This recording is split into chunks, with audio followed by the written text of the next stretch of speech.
We are looking at Joshua chapter 2, and we are going to be looking at the story, the testimony of Rahab the prostitute. And so what we're going to do today is we are going to look at this passage under two headings. We are going to begin by looking at the story of Rahab, and then we are going to conclude by looking at the salvation of Rahab. So the story and the salvation. So let's begin today by looking at the story of Rahab.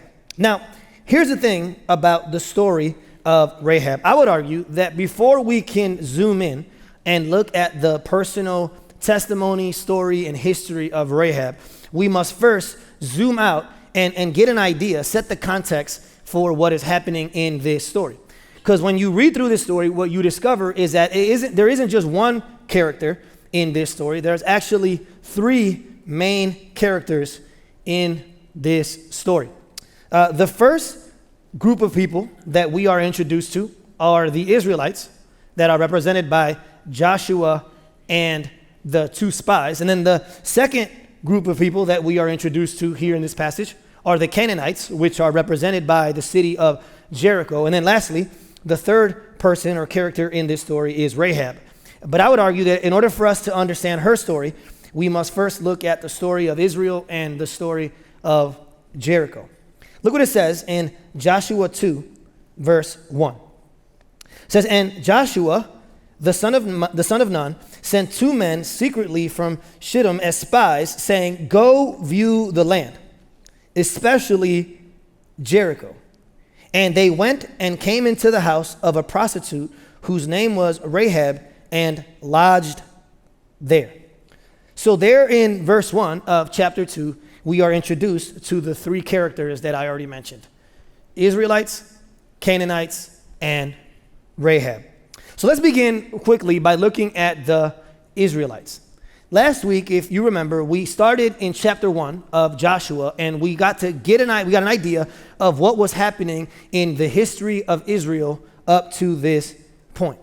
We learned that after 40 years of wandering in the wilderness, the people of Israel were finally ready. They were finally prepared to enter into the promised land. And so in conjunction with that, God raised up a new leader to replace Moses, and his name was Joshua. So that's chapter 1. Now, in chapter 2, what we see is that Joshua and the people are finally ready to take the land. They are finally prepared to start their conquest of the land of Canaan.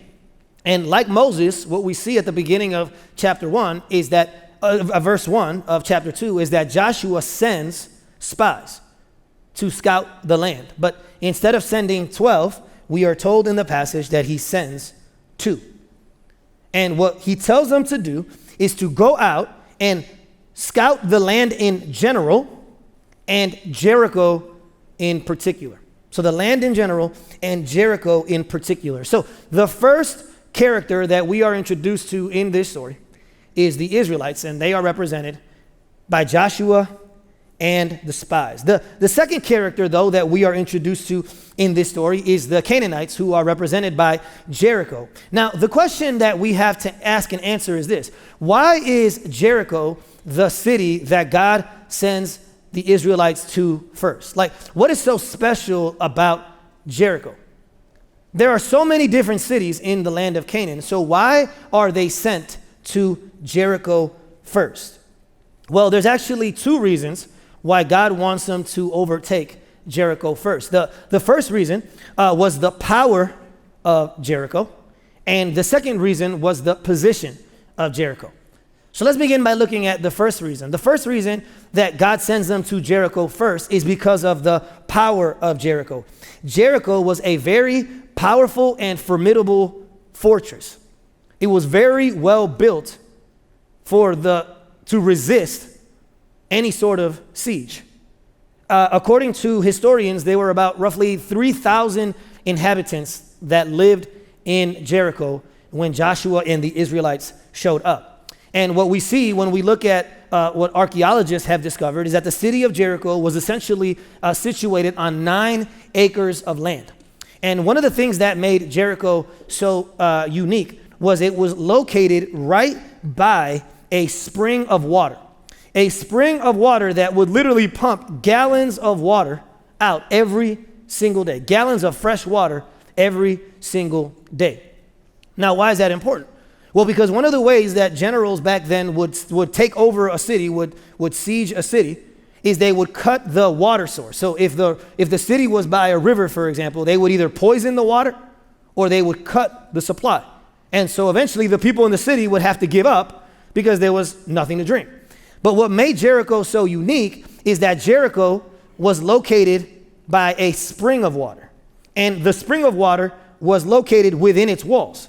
And so there was no way to stop them from their water supply because the spring of water was inside the city walls. Now, speaking of the walls, another thing that you might not know about the city of Jericho is that the city of Jericho didn't just have one wall, it actually had two walls. And so I have an image up here that helps you kind of get an idea of what was happening there in Jericho. And so what you see is that there's an outer retaining wall there along the bottom. And then right above that is the outer wall. And then about 15 feet in, you have the inner wall. So each one of those walls, both the outer wall and the inner wall, was about 30 feet tall. So they were 15 feet apart and 30 feet tall. The inside wall was about 12 feet in width, and the outer wall was about 6 feet in width. And so you start to get an idea just how powerful this city actually was. They were a formidable fortress that was very hard to penetrate, not just because of the water source, but even because of how the walls were set up. And so the first reason why God wants them to take out Jericho is because Jericho was easily the most powerful city in the land of Canaan. And so if they can take out the hardest city, then everything else would be downhill from there. But another reason why Jericho is the first city that they are called to attack and to overtake is not just because of the power of Jericho, but because of the position of Jericho. What historians say is that Jericho was essentially the gateway to the promised land. As a matter of fact, there was a very narrow pass that led into the land of Canaan. And the land of Canaan was a very mountainous range. And the city of Jericho was located right at the end of that narrow pass. In other words, for you to enter into Canaan, you would have to get through Jericho. And so I have a picture here of a map that kind of gives you an idea of how this all looked. So the Israelites are coming from the east and they are heading west, right? And as they are heading west, they're in that area of Gilgal and Shittim. You see that city there? So they are heading in. As they head in, they have to cross over the Jordan River. And as you can tell, there's a lot of mountains there in that region. And the first city that they would run into would be Jericho. In other words, if there was any hope for them to take over the land, they would have to go through Jericho first. So Jericho was strategic not just because of its power, but also because of its position. The other thing I want you to see as you look at that map is that because of where Jericho was located, if they can take Jericho out, Jericho was right in the middle of the land of Canaan. So if you can take Jericho, you essentially are dividing the land of Canaan, the northern cities from the southern cities. So that's why it was such a strategic city, and that's why God wants them to go there first. Now, another thing that you're going to see as we look at the passage today is that there is a king of Jericho. He's referred to a couple times in the passage that the city had a king, when really at the end of the day what he actually was a mayor, but he referred to himself as a king. Here's why. And I didn't know this until I studied the passage, but the land of Canaan was actually a very divided land. What I mean by that is that the cities in many ways they behaved like if they were their individual city-states, like ancient Greece. So even though they weren't that far from each other, they operated independently from one another, like city-states. And so each one of the mayors referred to themselves as kings, okay? But it's also why they were so divided and separate that no one shows up to help Jericho when the Israelites show up. You would think that the other cities would say, hey, let me come help you, but they actually don't. They leave Jericho stranded because all the cities were very divided and separated. It was not a very unified land. So what we see then is that is why God has them go after Jericho. So we've seen the first characters in the story, which is Israel. We've seen the second characters in the story, which is Jericho. And now that we've set that context, I want to zoom back in and I want to look at who really is the main character of the story, which is Rahab. And what we are told in the story is that when the two spies arrive in Jericho, they need somewhere to hide. They need somewhere to blend in.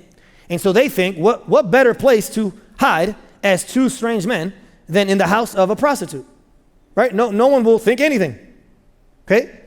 But here's what I discovered this week. The house that she lived in was not just her that lived there. Her house was located in the city wall, and it served for many purposes. That part of the reason why it existed was that it was a brothel, right? It was a place where prostitutes were. But according to historians, it was also a tavern. It was a way station. In many ways, it was like an Old Testament hostel or motel where people who were traveling through would stay. It was a one-stop shop for everything, essentially the house that she lived in, okay? So when they get there, it makes sense that that would be where they go because that's where travelers went. Now, according to the ancient law code, the Hammurabi's code, and maybe you've heard of that, maybe you haven't, but there was an ancient law code that existed back then. And one of the things that this ancient law code taught is that if you ever, being an innkeeper, which was another word for the Hebrew word prostitute or innkeeper, being an innkeeper or someone who ran a house like that, you were mandated by law to report anybody who came in and was a threat to your city. It was mandated. In other words, what it said was if someone came in and they were even remotely suspicious, as the innkeeper, as the person leading that way station, that tavern, that hostel, you were mandated to report those people. And if you didn't, according to Hammurabi's code, you actually would be put to death.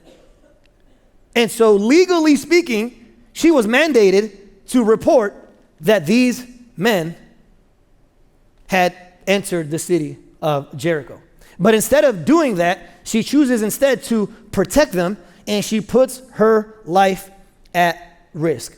And so when the king finds out that these spies are there, and which means they weren't that good of spies, right? they didn't do a great of a job if they identify you immediately. When they show up to her house, we are told that she misinforms them in order to lead them astray. And after they go out to go look for these men, she tells them, oh, they already left. They left before the gate closed. And so the guards go after the men. And after they go out, we are told in the story that she heads up to her roof, which is where she hid them. And she had hid them under some flax. That she had moved the flax, had hid them under it, and had put the flax on top of them. So she goes up and she tells them, hey, I have protected you and I have led them astray. It's time for you to go. And then the story ends with them being lowered through her window. And now we'll get to that in a second, but there's something here I want you to see. What's important about this story is that this woman, by responding the way that she does to both the Canaanites and the Israelites, there are two very important things that happen in this story. The first thing that I want to highlight for you is that there's a very clear declaration of faith. Look what it says in verse 9 of chapter 2. It says, and she said to the men, I know, she goes up to the roof, and here's what she says to the Israelites who are hiding. She says, I know that the Lord has given you the land, and that the fear of you has fallen upon us. She's talking about the Canaanites. And that all of the inhabitants of the land melt away before you. For we have heard how the Lord dried up the water of the Red Sea before you when you came out of Egypt, and what you did to the two kings of the Amorites who were beyond the Jordan, to Sihon and Og, whom you devoted to destruction. Verse 11, and as soon as we heard it, our hearts melted, and there was no spirit left in any man because of you. And I love the last part of verse 11. She says, for the Lord your God, he is God in the heavens above and on the earth beneath. Now then, please swear to me by the Lord that as I have dealt kindly with you, which the word there kindly is the Hebrew word hesed, which is God's covenant love. She says, as I have dealt hesed with you, you also deal hesed with my father's house, and give me a sure sign that you will save alive my father and mother, my brothers and sisters, and all who belong to them, and deliver our lives from death.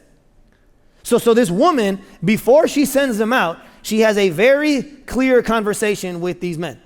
And in her conversation with her, she makes a very clear declaration of faith. And I don't want you to miss what she says. In verse 11, this is the part that I wanted you to see. She says, "For the Lord your God, he is God in the heavens above and on the earth beneath." That is a very clear declaration of faith that this woman just made. And actually, when you look at word studies, this phrase is actually very similar to other phrases in the Old Testament that describe God. She declares him not just the God of the Israelites, but by saying that he is the God of the heavens above and the earth beneath, she's saying he is also the God of the Canaanites and the Gibeonites and the Amorites. The whole thing belongs to her. So in her mind, theologically, it makes sense that God is coming to take the city because the city belongs to God. This is an incredible declaration of faith from a very unexpected person. She understands who God is. She understands it. Now, the other thing that I want you to see is that not only is there a very clear declaration of faith from her, but there's also a covenant that's made. A covenant that is referred to, and I didn't know this until this week, there's a covenant that's referred to as a covenant of surety, which is S-U-R-E, sure, T-Y. A covenant of surety. Let me read it to you and then I'll explain it to you. Look what it says in verse 14. Verse 14, it says, "And the men said to her, our life for yours, even to death." Read that again, because that's the covenant. "Our life for yours, even to death. If you do not tell this business of ours, then when the Lord gives us the land, we will deal kindly or hesed and faithfully with you." According to commentators, that phrase there, "our life for yours, even to death," is a covenant of surety. S-U-R-E-T-Y, surety. And here's what that covenant was. This actually isn't the first time in the Bible that we see a covenant like this made. The first time we see a covenant like this made is actually all the way back in Genesis 43. And for those of you who don't remember, Genesis 43 is when Joseph is second in command in Egypt, and his brothers come in order to get grain because there's a famine in the land, right? And Joseph wants to keep Benjamin. And they don't know that's Joseph, and so they're freaking out. And they know how the death of, or the supposed death of Joseph impacted their father. And so Judah says, no, my life for his. I pledge that I will make sure this job gets done. If it doesn't get done, it's on me. Benjamin doesn't die, I die. In other words, that's the first pledge of surety that we see in the Bible. It's him saying, as long as I'm alive, the covenant is still pending. It's still standing. That is what a covenant of surety is. And what we see is that this is the second time we see one of those, because the spies essentially tell her, as long as we're alive, you will not die. That is the covenant of surety or surety. And then finally, we see the story kind of wrap up a little bit in Joshua chapter 6. I'll read that passage here in a second during the second point, but in Joshua chapter 6 is where we actually see the conclusion of her story. It doesn't end in Joshua 2 because they leave, right? She sends them out, and then they don't actually come back until 4 chapters later. And in Joshua chapter 6 is when they finally overtake the city of Jericho. And what's beautiful about that story, remember what we said, her house is literally inside the wall of Jericho. And what's beautiful about that story, and like I said, I'll read for you the passage here in a second, is that the wall actually comes down before she is rescued from out of it. So don't miss this, because what you might think is, oh, I know what happens. The Israelites show up and say, hey, we're here. Get out of the wall, quick. But the question is, why does God not take Rahab with them here? Like, why does he leave her there? Right? The covenant's already been made, and her life is already at risk. So why not just bring Rahab back with you? Not only does he leave her there, he actually leaves her in the wall.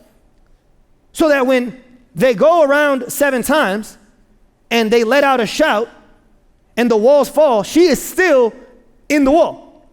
So according to commentators, what they say is that the only way she could have lived is if her part of the wall was the only part that didn't fall. Man, I'm preaching right now and you don't even know it yet. Church, that is the gospel. When Jesus saves you, he doesn't save you out of the world, he keeps you in the world.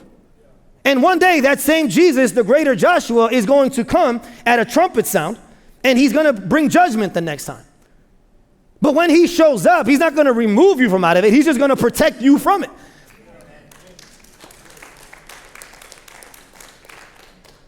He keeps her in the wall. So that when it's time to take her out of the wall, it was clear that the only person who could have saved her and delivered her was God. That's what we see. So as we look at the story of Rahab, and before we look at the salvation of Rahab here in a second, I think that there is one major lesson that you and I can learn from her story. There's one major takeaway that I believe we all need to hear from this story. And the lesson is this: more facts about God doesn't always equal more faith in God. Let me say it again, because I know somebody missed that. And if you're taking notes, you better write this down. What we learn from this story, even though there's a lot of things we can learn, I think the thing that most stood out to me about this Canaanite, pagan, Gentile, prostitute is this lesson: that more facts about God doesn't always equal more faith in God. It just doesn't. Well, how do we know? Well, because this woman had considerably less facts about God than the Israelites did. But here's what's crazy. Even though she had way less facts about God, she had way more faith in God. You see that? She had way less facts and yet way more faith. Think about how little facts she actually had. When you look at the story, she had never heard the laws of God. She wasn't there when Moses came down with the tablets. She didn't know God's standards. She didn't even know all the stories of God's presence and God's faithfulness. She didn't know about the manna. She didn't know about the pillar of smoke and of fire. She didn't know about any of that stuff. She had never heard any of those stories. She had way less facts about God than the Israelites did. And yet at the very same time, she had way more faith in God than the Israelites did. See, what we discover is that more facts about God doesn't always equal more faith in God. There's nothing wrong with facts about God. We should seek to learn who God is. But more facts doesn't always equal more faith. And what's interesting is when you look at the passage, there's only really two stories that she knows about God. She doesn't really know his word, but she knows his work. And there's two stories that she references. The first story is the Red Sea story. We'll come back to that in a second. And then the second story is she finds out, and she heard that this God has already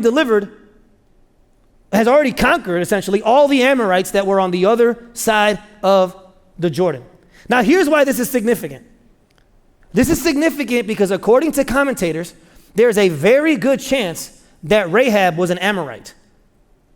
So get this.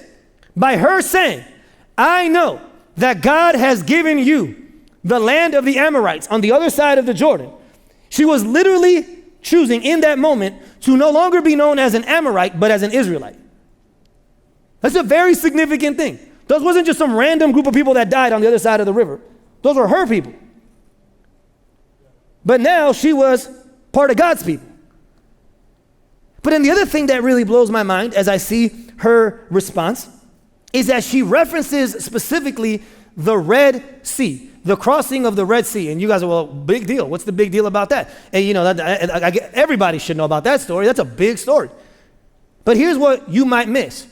One of the things that happens when we look at a story like this, and we look at how Scripture breaks up chapters, is we actually might overlook just how much time passes between one chapter and the other. The Red Sea crossing happened all the way back in the book of Exodus. She brings it up here in Joshua chapter 2.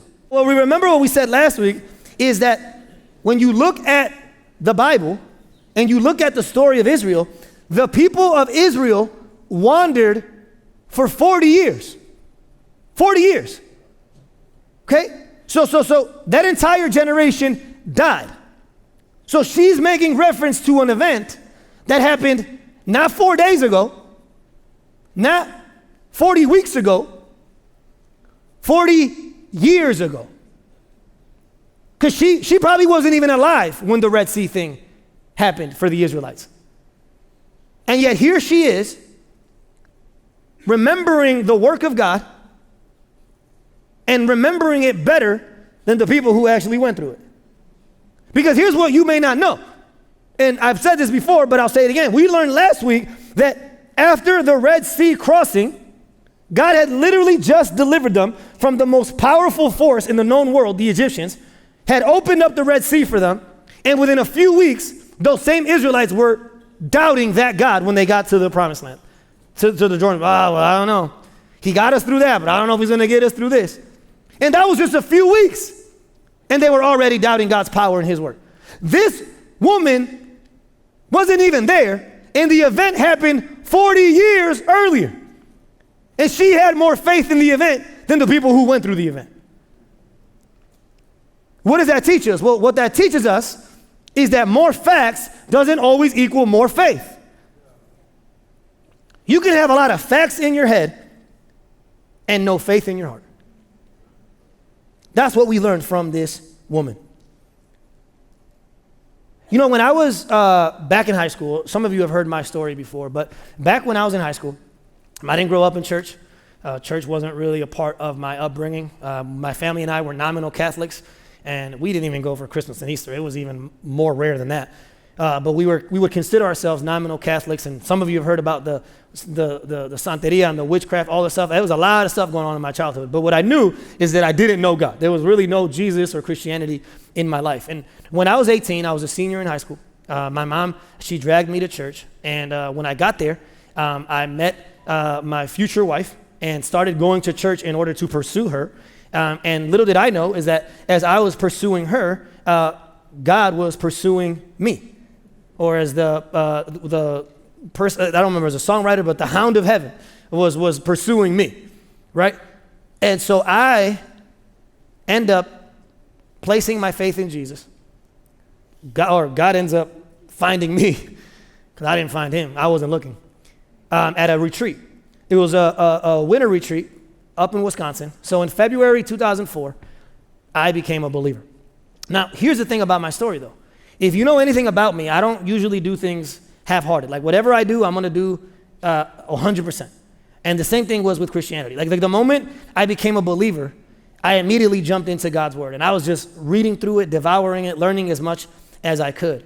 So much so that within a few months, I probably knew more about the Bible than the kids who were in the youth group I got saved in, even though they grew up in it, right? But here's what's interesting, and I don't think I've ever shared this part of my testimony. After a few months of walking with Jesus, my faith started faltering a little bit. I started struggling a little bit in my walk. And you would think that the people who caused me to struggle were my worldly friends. But it wasn't my worldly friends. It was my Christian friends. It was the kids in the youth group that started causing me to struggle. And here's why. Because when I first became a believer, I was so blown away by the grace of God. I was so blown away by the person of Jesus that I would come to every youth meeting saying, guys, are you reading this? Like, do you guys have the same Bible I have? Like, have you seen what Jesus did for us? And they would look at me and it was crickets. And here's the best way I can describe it. It's almost as if they knew all the dance moves, but they couldn't hear the music.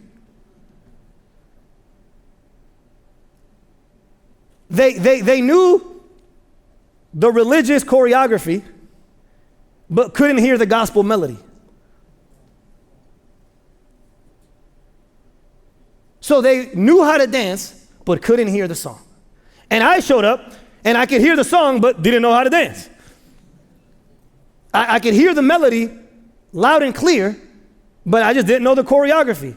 And so I just assumed they were more mature than me. And so what happened was, instead of me having an impact on them, eventually they started having more of an impact on me. And I learned the choreography, and over time, stopped hearing the melody. Why? Because truths about God are very different from trust in God. At the end of the day, the way we measure spiritual maturity is not by the information in our head, but by the disposition of our hearts. So more faith, more facts doesn't always equal more faith. Theologian Henry Nouwen put it this way, and I'm going to read it twice. He says, I often wonder if my knowledge about God has not become my greatest stumbling block to my knowledge of God. So let me put it to you in a different way so you understand what he's saying. He says, I often wonder if my knowledge about God, or information about God, has not become my greatest stumbling block to my knowledge of God, intimacy with God. Sometimes the greatest stumbling block to your intimacy with God is your information of God, about God. I've said it once and I'll say it again.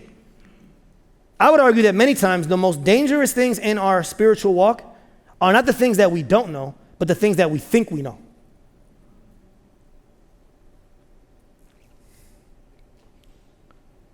More facts doesn't always equal more faith. So that is the story of Rahab. Now that we've seen the story, I want to conclude this morning by looking at the salvation of Rahab. Now, don't think because I said the word conclude, I'm anywhere near being done. It's just I got to say it because it's the last point, okay? You should know better by now. But we're going to look now at the salvation of Rahab. And I would argue that to truly appreciate the salvation of Rahab, we have to read from Joshua chapter 6, which is the passage that I referred to earlier. Because in Joshua chapter 6 is where we finally see her salvation. We see her rescue. We see her deliverance. And look what it says in Joshua 6, 15 through 23. It says, on the seventh day, they, the Israelites, rose early at the dawn of day and marched around the city in the same manner 7 times. It was only on that day that they marched around the city 7 times. And at the 7th time, when the priest had blown the trumpets, Joshua said to the people, shout, for the Lord has given you the city. And the city and all that is within it shall be devoted to the Lord for destruction.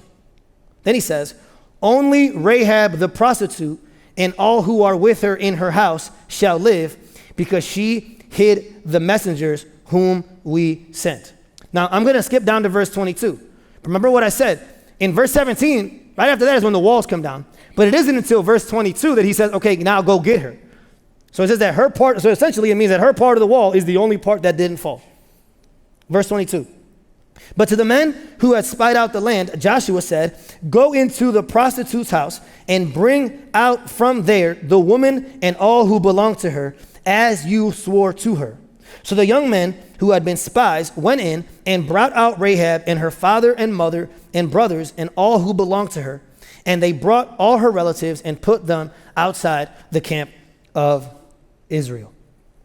So what we see there in Joshua 6 is we see the conclusion of Rahab's story. We see her salvation. We see her deliverance.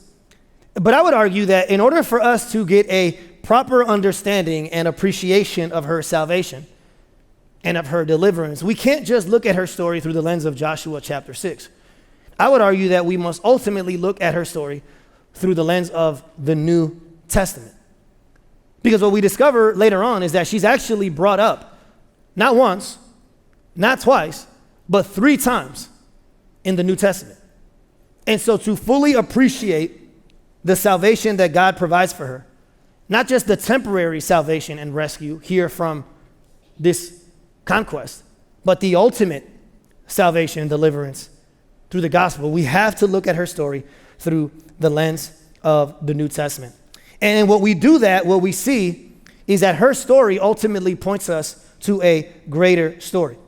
Now, one of the things that I learned this week, which once you see, you really can't unsee, is that what scholars argue is that there really wasn't any reason for God to include Joshua 2 in Joshua's book. Here's what I mean. What scholars argue is that in many ways, Joshua chapter 2 is one of the most unnecessary chapters in all the Old Testament. Why? Because if you look at the flow of Joshua, you can easily just remove chapter 2, and chapter 1 flows perfectly into chapter 3. In other words, the story of Rahab is not necessary at all for us to understand what God did in the land of Canaan. It's not necessary at all. It's just not needed. And so the question is, if it's not needed and it doesn't progress the story at all, why does God include this story in the Bible? Well, the reason why is because, as many of you have heard this before, Joshua is really one of the bloodiest books in all the Bible. It's all about warfare and conquest and people dying. And so it's one of those books that people are tempted to criticize and say, well, look at the Old Testament God and how violent he was. But I would argue that the reason why God includes this story in this place at this time is because before there was conquest, God wanted us to see his compassion. Before there was judgment, God wanted us to see his mercy. That in order for the kingdom of God to truly be represented, there is judgment on the one hand, but there's also mercy on the other. And you don't get a full picture of the gospel if you only see the judgment, if you only see the conquest, if you only see the punishment. God's kingdom is also one of compassion and mercy and grace. And that is why God includes this story in the Bible. You see, because think about it. There's no reason why spies had to be sent a second time. There's no reason for that. One reason, there's no reason, because it really didn't matter how big Jericho was. God was going to take the walls down regardless, right? There's no city that is stronger than God. So on the one hand, it wasn't needed spies weren't needed because God was going to bring victory regardless. But on the other hand, spies weren't needed either because Joshua, the same guy who was sending out the spies, had scouted out the land just a few years earlier. And so if the reason why they are sent was not to gather info or to gather intel, then why were they sent? Well, according to commentators, they were sent not to gather intel, but to show grace to an individual. The whole purpose of the spies, the whole point of chapter 2 was not to gather intel, but to show grace to a sinful individual. Now, you may be thinking, well, come on, Will, really? A whole chapter?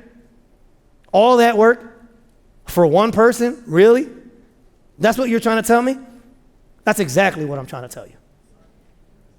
Because what we see is that the God of the Old Testament then becomes the God of the New Testament.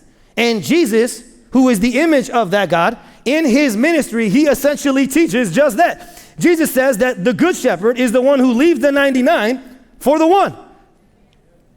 And what's beautiful about the ministry of Jesus is that when you go to John chapter 4, and a lot of people read right past this, but at the beginning of John chapter 4, we see Jesus literally going out of his way through Samaria for one woman. It literally says he went through Samaria. But if you look at a map, there was way quicker ways to get to where he wanted to get to. But he goes through Samaria, he goes through the rough part of town for one person. And that person is the woman at the well. A woman who, like Rahab, also had a sexual history, also had a shady past. And yet he goes out of his way to meet with her. In many ways, the woman at the well is the New Testament version of the woman in Jericho. That's how God works. So did God go through all of that for one person? Yes, God went through all that for one person. That's the gospel. What we see in chapter 1 is we see that God in chapter 1 selects what's most likely the most likely candidate. In chapter 1, God shows up to Joshua, and Joshua, in many ways, is the most likely candidate for God to use. Think about it. He was a male, he was Jewish, and he had a pretty flawless reputation.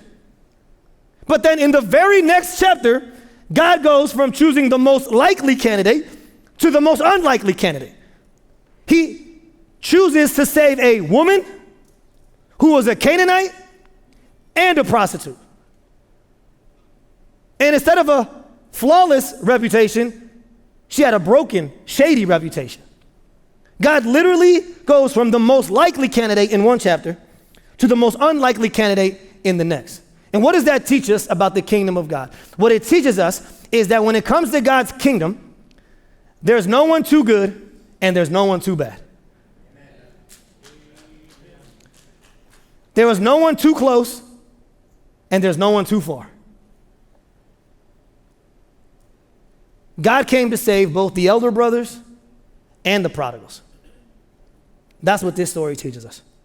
You see, but the problem is, and let's be honest here, the problem is that this is not what we grew up learning in church. Let's just keep it 100, right? We did not hear this growing up. Heck, in many churches, this still isn't what is being preached. Many churches, they believe in grace a lot, but not in grace alone. They use the word grace. They sing the word grace. But when you really push them, when certain people walk in through their doors, hey, did you see?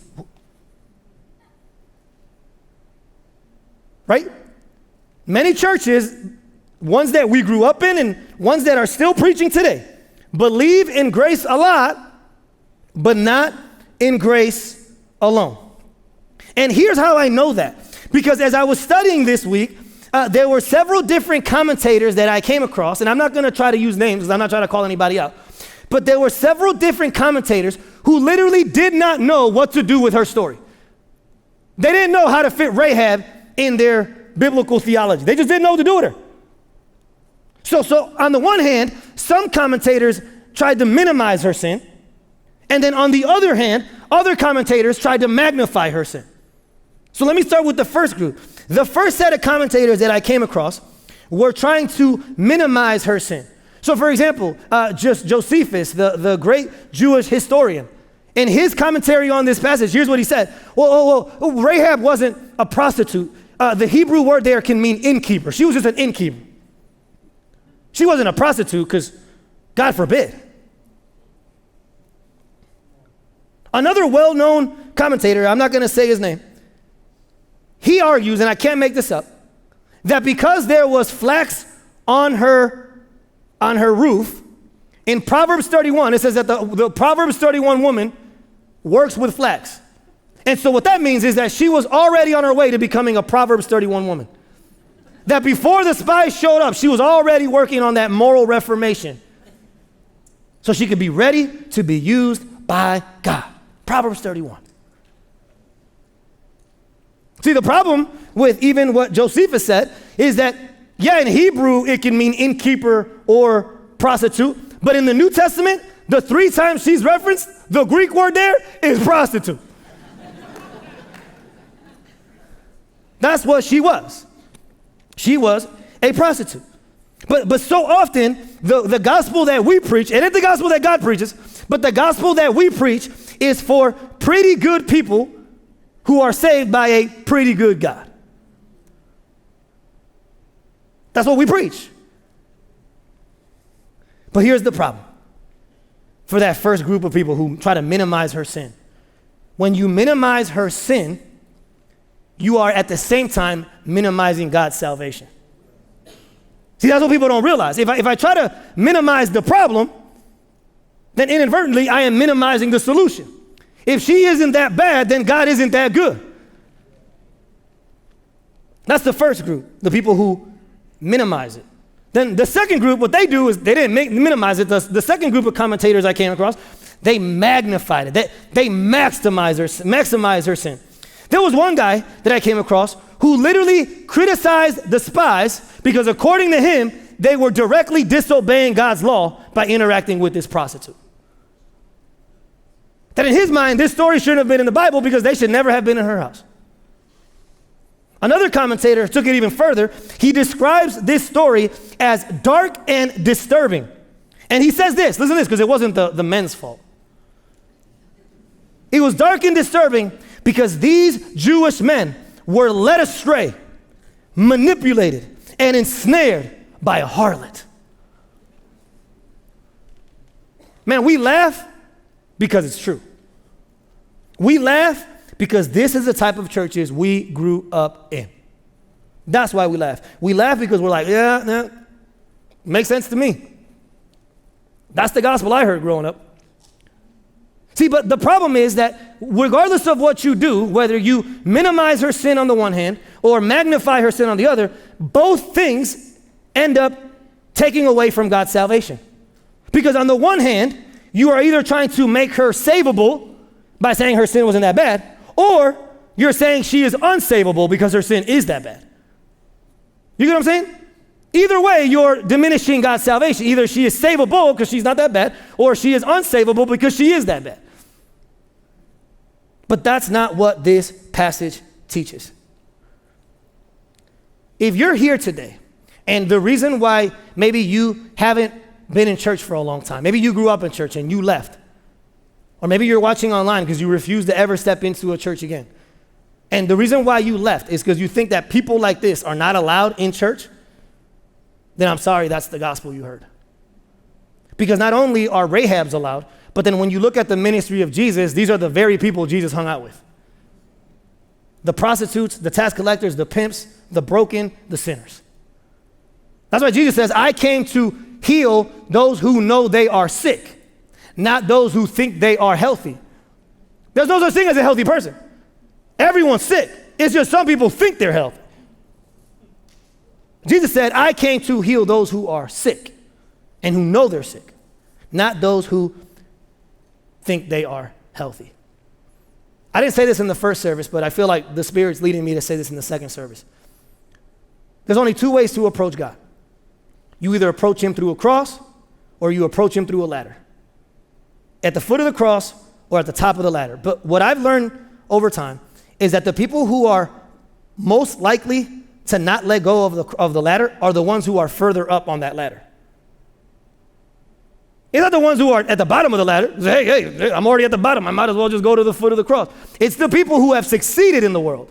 It's the people who are righteous in the world. It's the people who have made it in the world. It's the people who are furthest up on the ladder who are like, I have a lot of work to get up here. And now you're telling me it doesn't matter? That's what we see. That's what we learn when we see the story of Rahab. The church of Jesus Christ is for people like Rahab. It just is. A church without sinners is like a hospital without sick people and a morgue without dead people. That's the whole point. That's the whole point. The other day we were driving. It was my dad and me and my oldest, Leah. And we were driving, and one of the things that my dad does is he helps kind of keep me in line with the maintenance of my house and of my car. I'm terrible with both. And so he's like, hey, son, it looks like that tire is kind of flat. I'm like, oh, well, I guess we got to fix it. So we fixed it. And then we were driving somewhere. He's like, hey, Will, when's the last time you changed your oil? And I'm like, I don't know. And so he's like, well, let's look. So we're driving. I look at the dashboard. It says 65,000 miles. And then I look up at the sticker, and it says I should have gotten my oil change at 64,000 miles. So I'm 1,000 miles over, right? And I'm like, yeah, I guess it was a while ago, huh? And he was like, yeah, you got to get that oil change, right? So we're having this conversation about the oil change, and my daughter Leah is in the back listening, right? And after a few minutes, she kind of leans up and says, hey, Dad, you don't got to get your oil changed. And I'm like, really? I'm like, hey, that'd be better for me. I don't like getting my oil changed anyways. She's like, no, if you're over on your miles, then just put the car in reverse and drive backwards. Like literally in her mind, that made perfect sense. That if you're over, just put it in reverse and drive 1,000 miles that way, and then you're good. See, but here's the thing. I would argue that that's exactly how a lot of us are with people. When people get to church, instead of giving them the good news and saying that Jesus came to clear the mileage, we tell them, hey, God might be able to save you, but you're going to have to go in reverse for a little bit. Like you're going to have to clean yourself up a little bit. Hit reverse for a little bit, and then you can be a part of our church. And then maybe God will love you. But the problem with that approach is that when we do that, what we're offering people is restitution and not redemption. That's not the gospel, that's religion. That's not Jesus, that's the Pharisees. So, what we discover is that the reason why this story is significant is because it points us to a greater story. And the characters in this story point us to greater characters in the greater salvation story. The first person that this story points to is Jesus Christ. See, Jesus is both the greater spies and the greater cord. Let me show you how he's the greater spies. Jesus is the greater spies because remember what I told you, the spies made a covenant with her, a covenant of surety. And they told her, as long as we are alive, the covenant is binding. The covenant is standing. Well, in Jesus Christ, we have the greater spy because Jesus comes and makes a greater covenant with us. And Jesus didn't just come to die in our place. He came now to live in our place. And as long as Jesus is seated alive at the right hand of the Father, the covenant stands. That was okay, but I think you're with me. But here's what Romans 5:10 says. Maybe this will convict you. In Romans 5 verse 10, Paul, speaking on this idea, he says, "For if while we were enemies, we were reconciled to God by the death of his Son, much more, now that we are reconciled," don't miss this, "shall we be saved by his" what? Life, church. Come on. That's what the gospel says, that because Jesus, it's not just because of his death, it's because of his life that the covenant stands and the covenant remains. But what we see is that at the end of the day, Jesus is not just the greater spy, he is also the greater cord.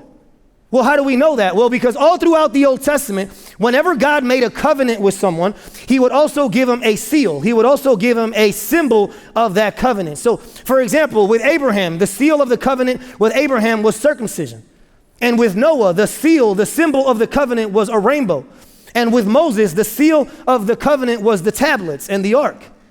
In the New Testament, the seal of our covenant is the Lord's Supper and baptism. Well, according to this passage, the seal and the symbol of Rahab's covenant was a scarlet red cord.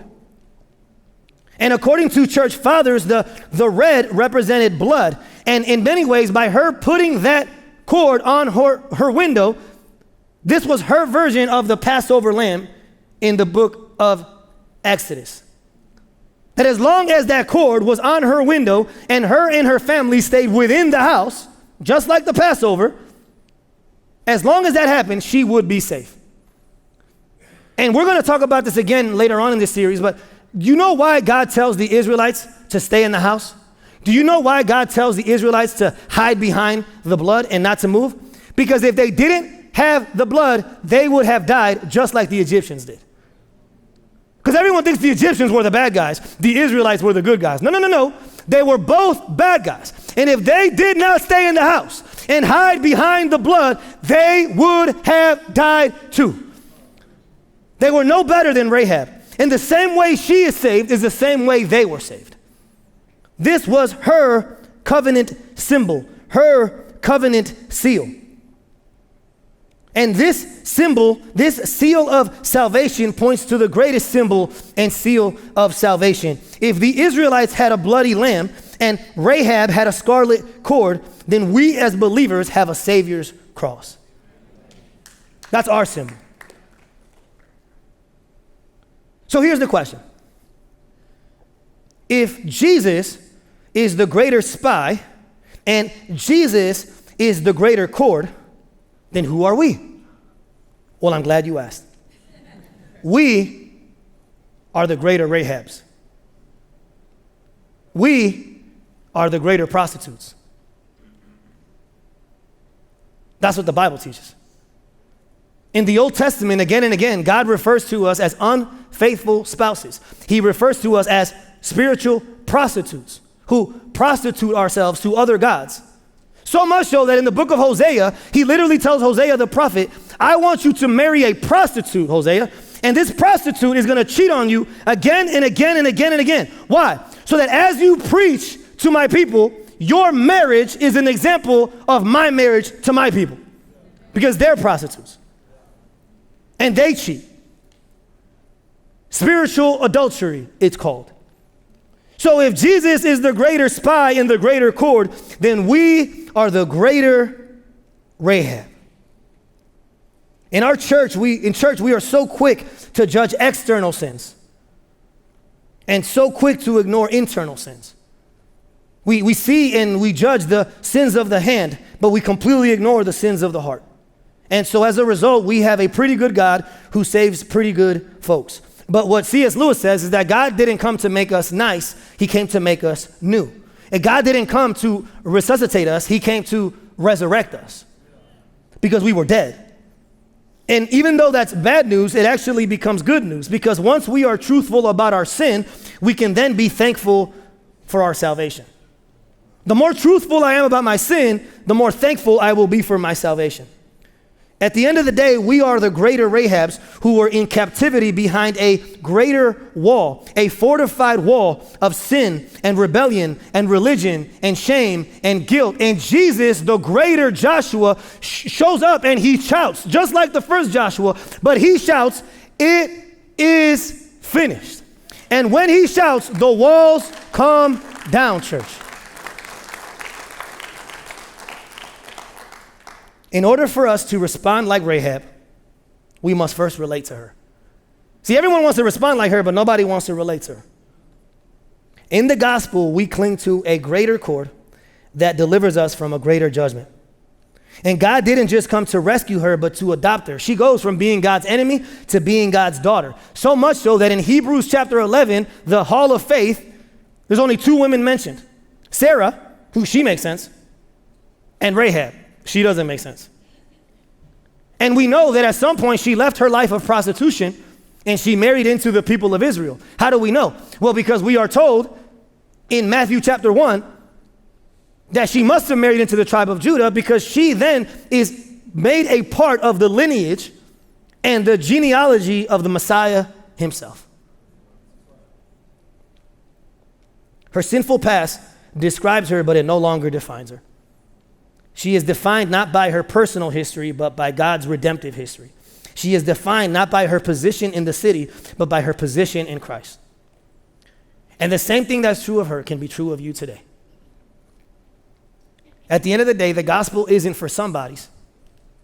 There's only one somebody. The gospel is for nobodies. And so if that's who you are, then it's great news.